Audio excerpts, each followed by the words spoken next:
bom dia. Começo por agradecer a presença de todos e, embora tenha uma recomendação especial de uma colega, porque o trabalho é extenso, não te percas muito, eu vou ver se não me perco muito. Uma parte do trabalho está realmente assente neste livrinho, que é uma janela sobre a mediunidade. E tem vários, cada capítulo é um relato, e eu escolhi propriamente um que vai ter o título No Desenvolvimento Mediúnico, embora tenha uma introdução que é, no fundo, repetir muitas das explicações que já estiveram a ser dadas anteriormente. Mas está cá, eu também vou ter que ler isso.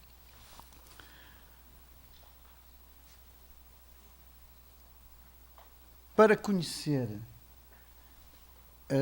as coisas do mundo visível e descobrir os segredos da natureza material, Deus concedeu ao homem a vista corpórea.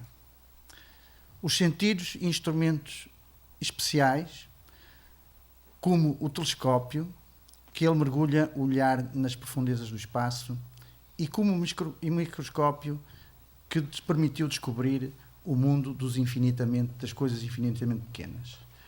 Para penetrar no mundo invisível, Deus lhe deu a mediunidade. E faz parte, é um dos ensinamentos de Kardec, no item 9 do capítulo 28 do Evangelho segundo o Espiritismo. Aplicar corretamente a doutrina espírita na área da mediunidade, de acordo com a codificação kardecista, é definir o caminho seguro para os trabalhadores do grupo mediúnico. Estudo, autoconhecimento e espírito de caridade são as diretrizes para o médium agir com segurança. Por que abordar o tema? Trata-se de uma reflexão sobre um dos fundamentos dos trabalhos num centro espírita. Trabalho mediúnico. Aquele que utiliza a mediunidade ostensiva por meio do médium para contacto com os espíritos, os seres desencarnados. Mediunidade existe desde o início dos tempos.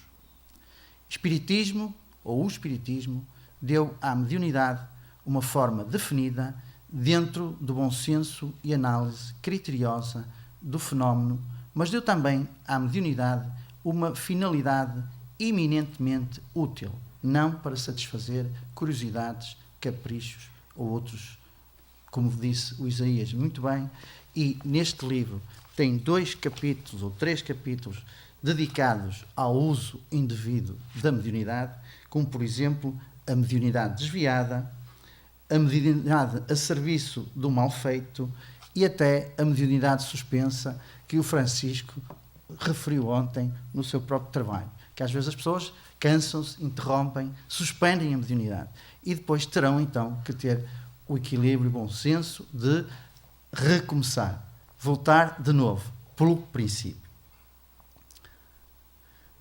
A mediunidade deve ser utilizada de maneira a prover o consolo, a paz e a melhoria moral no coração do homem.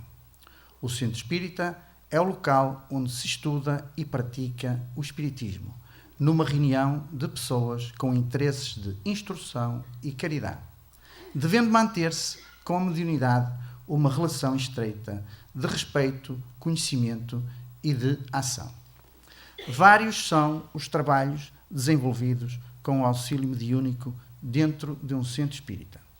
Aplicação de passes e fluidificação da água, reuniões de médiuns, educação da mediunidade, desobsessão ou tratamento espiritual para atendimento aos espíritos sofredores, outras práticas menos ostensivas em que a mediunidade permeia incessantemente.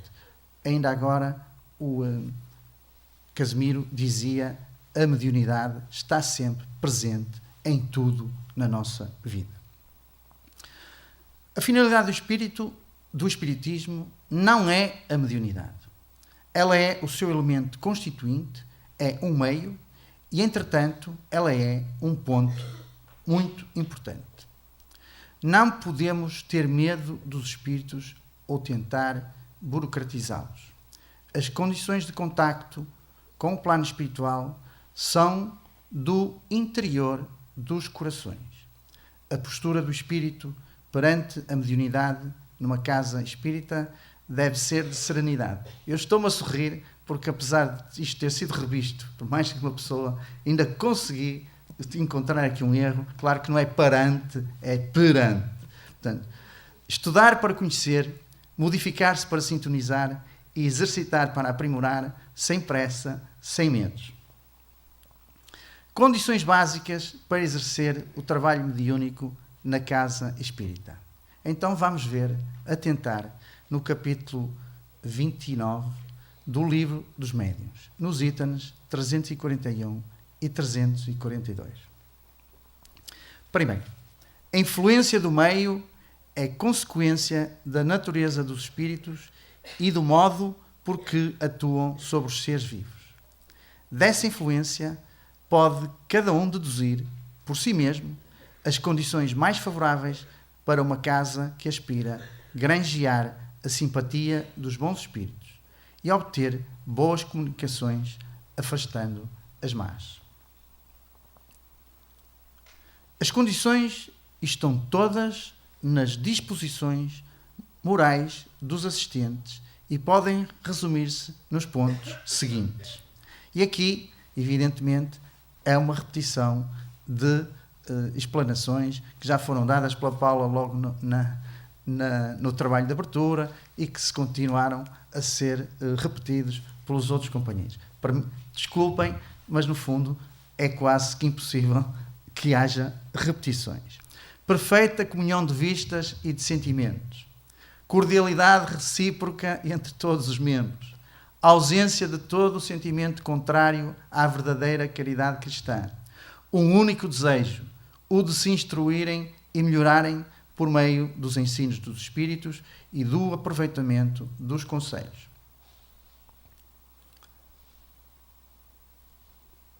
E continuando, quem esteja persuadido de que os espíritos superiores se manifestam com o fito de nos fazerem progredir e para nos divertirem, compreenderá que eles necessariamente se afastam dos que se limitam a lhes admirar o estilo sem nenhum proveito tirado daí e que só se interessam pelas sessões de acordo com o maior ou menor atrativo que lhes oferecem, segundo os gostos particulares de cada um deles. A exclusão de tudo o que, nas comunicações com os espíritos, apenas exprima o desejo de satisfação da curiosidade. Recolhimento e silêncio respeitosos durante as confabulações com os espíritos. União de todos os assistentes na equipa pelo pensamento ao apelo feito aos espíritos que sejam evocados. Concurso dos médiuns da Assembleia com isenção de todo o sentimento de orgulho, de amor próprio e de supremacia e com o único desejo de serem úteis, sentimentos de amor e de misericórdia. Todas estas orientações são valiosas e devem ser seguidas, pois sempre darão boa modificação e serão o sustentáculo de uma profunda qualidade nos trabalhos mediúnicos no centro espírita. O colaborador de uma casa espírita deve seguir o seu lado mediúnico, estudo doutrinário, passes, psicografia, o médium sendo obrigado, entre aspas, porque nem todos queriam, muitos deles, como também falava ontem o António, queriam é que lhes fechassem qualquer coisa, que é para eles, não, isto é uma maçada, porque é que o han metido nisto? Se isto fosse interrompido ou houvesse aqui não digo um sarcófago, mas um bunker, como quando querem isolar uma central térmica, portanto, radioativa, mas não, portanto, é uma energia que não é eliminada dessa forma. Sendo obrigado a optar pelo trabalho mediúnico dito ostensivo ou algum outro trabalho na casa espírita, deve utilizar o critério da utilidade. Em que tarefa será mais útil aos seus semelhantes? Nada há que impeça que o médium trabalhe em mais do que uma tarefa. Postura de um médium educado. Depende de fatores muito pessoais, mas o médium estará em condições de exercer determinado trabalho sempre que conheça toda a fenomenologia associada ao uso da mediunidade naquele serviço. Conheça de maneira profunda suas próprias reações perante o fenómeno mediúnico, de maneira a saber identificar sintomas e sinais mediúnicos em si mesmo. Conheça o grupo e esteja harmonizado com ele, de maneira a permitir a formação de um campo mental harmonioso que facilite o trabalho mediúnico.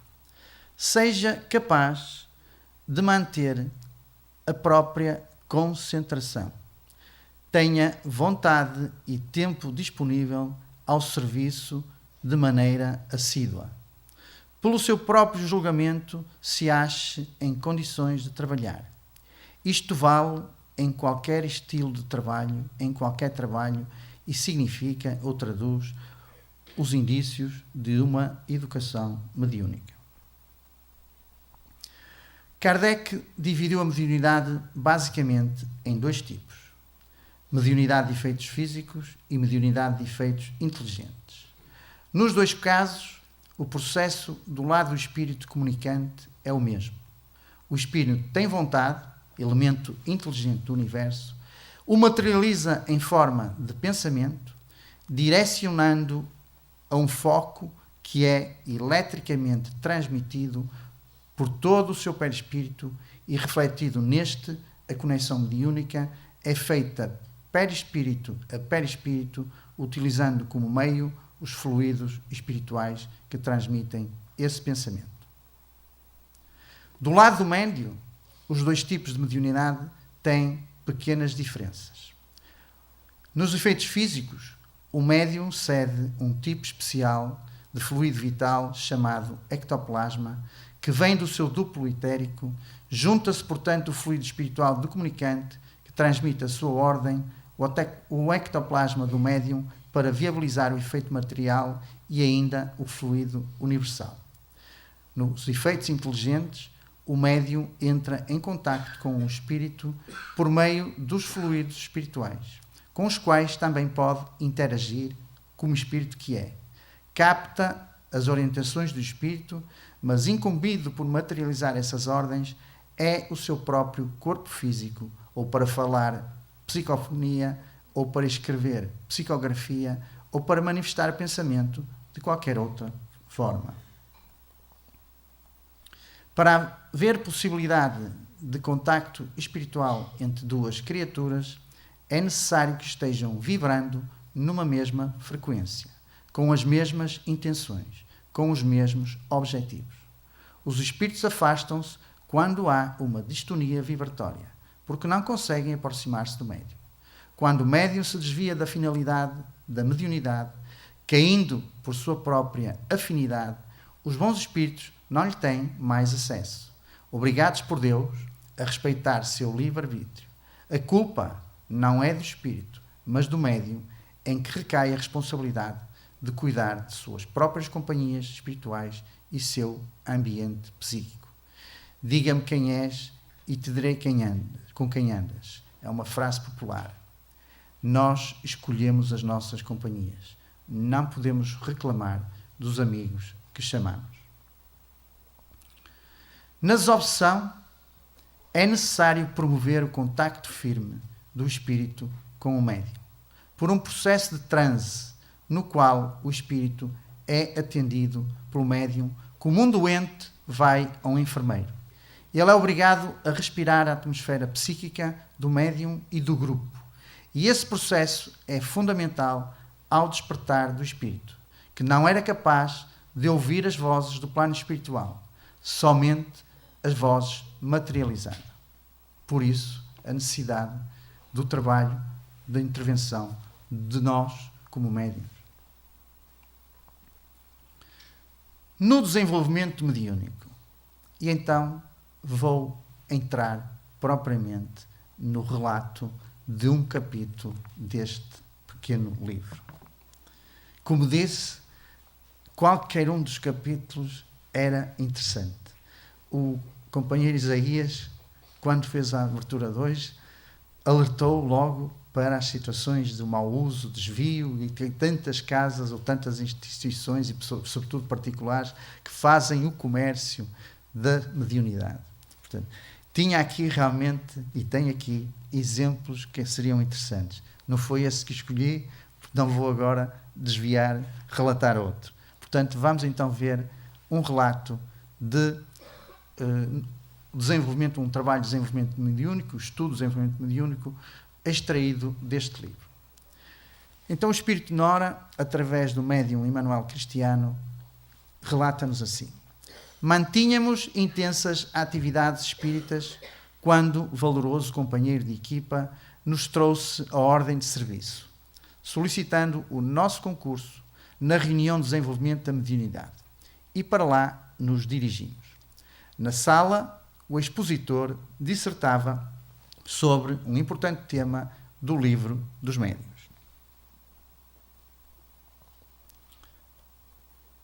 Finalizada a parte teórica, os alunos preparavam-se para o exercício de intercâmbio. Do nosso lado, porém, os preparativos haviam sido iniciados com horas de antecedência.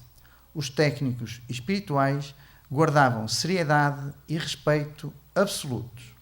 Feita a prece, iniciaram-se os exercícios. Claro que não foi uma prece como o Casimiro contou, ou diz, essa não pode ser. Portanto, ok, vamos já começar, tem que ter uma postura de tranquilidade. Portanto, feita a prece, iniciaram-se os exercícios. Cabia-nos averiguar entre os companheiros encarnados quais dispunham de expansão perispiritual. Observávamos os pontos mais sensíveis no perispírito, estimulando fortemente com recursos fluídicos os centros de força para que os plexos reagissem, causando sensações físicas nos candidatos à mediunidade. Contudo, apercebemo-nos de sérias dificuldades. No desejo de ajudar, aproximámo-nos de um dos iniciantes, perguntamos a que o exercitava: como está o andamento do desenvolvimento? Devagar, lamentou o guia. Se Jonas fizesse a parte que lhe cabe, poderíamos estar mais adiantados. Constatamos que, embora disponha de recursos mediúnicos, não leva a tarefa do desenvolvimento com a necessária seriedade. Veja nossas anotações em 6 meses de exercício semanal. Jonas faltou 12 dias. Não tem cultivado o hábito da prece. É relutante com a prática edificante do Evangelho no lar. E, por fim, não estuda a própria anatomia mediúnica. Logo, socorreremos os espíritos necessitados. E Jonas não nos tem atendido com as condições mediúnicas básicas. Por ter faltado muito aos exercícios de educação da mediunidade, não consegue, por exemplo, concentrar-se a ponto de perceber a nossa esfera.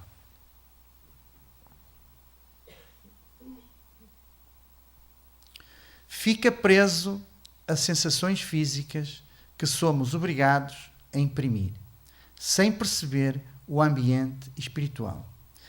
Pensa que, para o transe se processar, é preciso ficar possuído pelos espíritos. Isso, infelizmente, aumenta o nosso trabalho, toma tempo e demonstra desconhecimento do fenómeno mediúnico.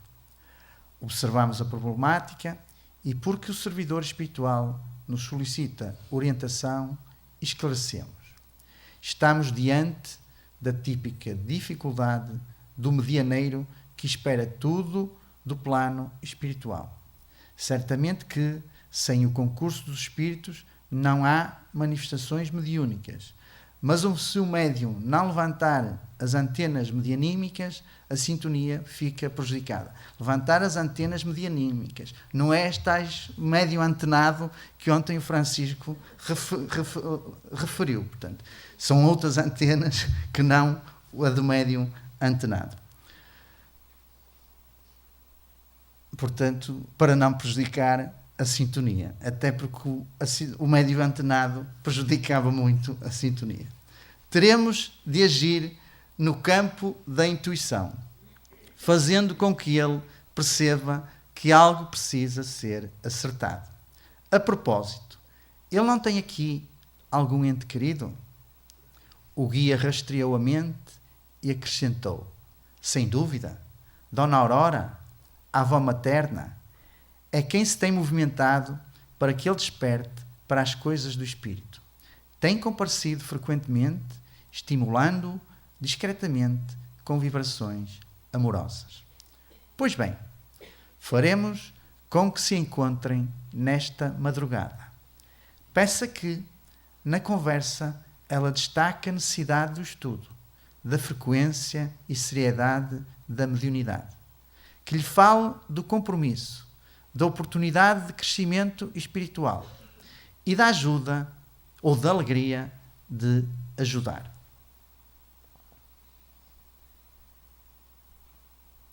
Não esqueça de acompanhar o diálogo, aplicando-lhe recursos magnéticos, para que as ideias principais sejam gravadas no cérebro físico a ponto de serem recordadas nitidamente. Pela manhã, quando acordar, para ele será um sonho agradável e comovente, para nós, vivência instrutiva. Portanto, eles iam induzir que naquela noite ele tivesse um sonho com a avó materna. Para ele seria necessariamente um sonho agradável, porque era um sonho que envolvia amor. Portanto, mas ao mesmo tempo seria toda ela uma vivência instrutiva. O resto, a teoria espírita e a experiência do dirigente encarnado haverão de dar o toque final. Continuando o nosso trabalho, encontramos outro irmão que trazia o mundo mental em profunda perturbação. É Augusto, não é o Zé Augusto. Portanto, era outro Augusto. E está sob minha responsabilidade, disse um dos técnicos. Já foi encaminhado pela equipa encarnada à assistência espiritual. Não compreendendo a ligação estreita entre mediunidade e moral, tem-se entregado a desventuras que muito têm prejudicado o desenvolvimento das faculdades espirituais. A sua conduta atrai espíritos adversários, que, conhecendo-lhe as potencialidades, fazem de tudo para o perturbar. Envolvendo-o fora do centro espírita, esperam desanimá-lo, colocando a mediunidade como fator desequilibrante. Portanto, se o desanimassem, ele até ia culpar a mediunidade de tudo aquilo que o perturbava, tudo aquilo que acontecia. Portanto, era um incentivo à desistência e não uma ajuda para a perseverança. Veja que Augusto traz o centro de força laríngeo bastante comprometido. Os adversários identificaram-lhe a possibilidade da psicofonia e agora, para o atrapalhar, o conduzem à maledicência. Note que as ondas mentais negativas, intuídas pelos espíritos imperfeitos e desenvolvidas por Augusto, ao acionar o aparelho vocal pelo ato da vontade, verbalizando os pensamentos maldosos, desajustam energeticamente esse centro de força. Falar da vida alheia de forma cruel e sem nenhum fim útil tem-lhe ocupado tanto a mente que não há espaço para nossos bons pensamentos. Se através da renovação fluídica o auxiliamos, na semana seguinte ele tem nova recaída. Estando em péssimas companhias espirituais, não gostaríamos de privá-lo, pelo menos por agora, do exercício mediúnico. E cá está a manifestação da bondade, não só de Deus, mas dos benfeitores, que, estando a identificar os problemas, não querem, mesmo assim, privá-lo por agora, porque tudo tem um limite, é a mudança que cada um tem que fazer, dessas possibilidades de trabalho na seara de Jesus e de aprendizagem acima de tudo. Colhidas as informações, verificamos que o caso era grave.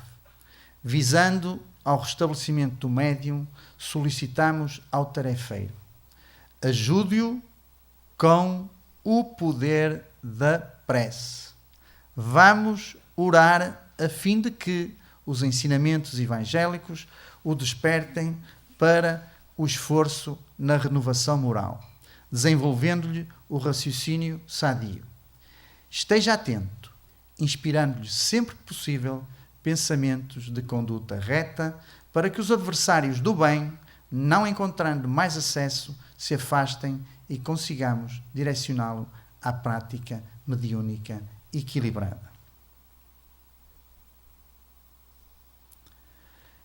Ele está tendo toda a assistência possível dos dois planos da vida. Em último caso, teremos de afastá-lo do treinamento, até que, em seu livre-arbítrio, decida assumir a tarefa ou integrar-se às influências negativas. Estes problemas do início do desenvolvimento mediúnico podem ser vencidos se houver boa orientação doutrinária, uma instituição séria, pessoas preparadas e esclarecidas e, acima de tudo, a compreensão do médium.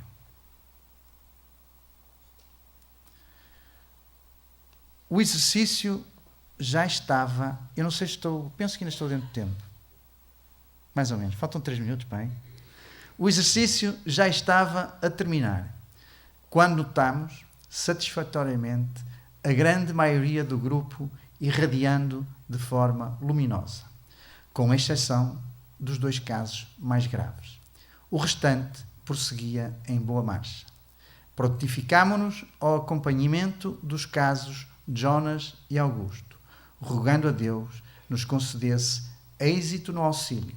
Fizemos outras anotações e apontamentos importantes e, dando graças a Deus, despedimos-nos em silêncio, tendo no peito a gratidão pela oportunidade de orientar e servir. E assim, isto é a conclusão deste capítulo do livro Bastidores da Mediunidade, o capítulo que refere o desenvolvimento mediúnico. Então termino mesmo, por todas as razões, é importante não esquecermos da recomendação do Mestre Jesus: orar e vigiar. Todos nós temos as companhias espirituais que atraímos através das nossas atitudes e ações. Por isso, somos responsáveis por elas. Um dia de muita paz. Obrigado pela vossa atenção e até uma próxima oportunidade.